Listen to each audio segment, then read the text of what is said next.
Delhi-NCR is back in the grip of toxic air, a suffocating winter ritual that returns every year, turning clean air into a luxury for millions. Now, every year, as temperatures dip, Delhi's AQI slips into the very poor and severe categories, raising serious questions about the preparedness, prevention and policy intent.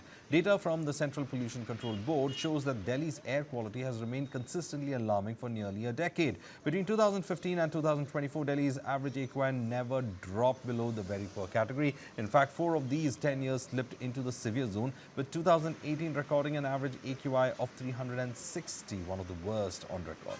Now, even in the years with temporary relief like 2020 and 2021, the average AQI stayed firmly in the very poor range, underlining that this is not a one-time spike but a structural problem. Air pollution in Delhi is, in fact, becoming a global discussion point as well, and the trend continues in 2025 as well. Now, on January 1st, 2025, Delhi recorded an AQI of 328, once again in a very poor category. Neighboring NCR cities fared only slightly better, but still remained in the poor zone, while Faridabad was the only major city to record moderate air quality. But why does this happen year after year?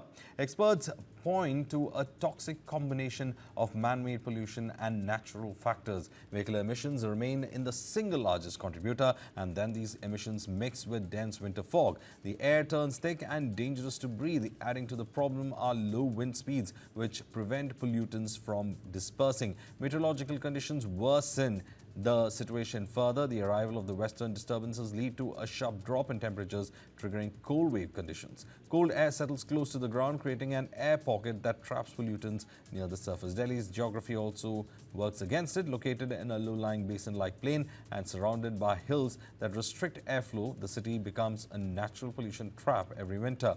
The consequences are quite severe.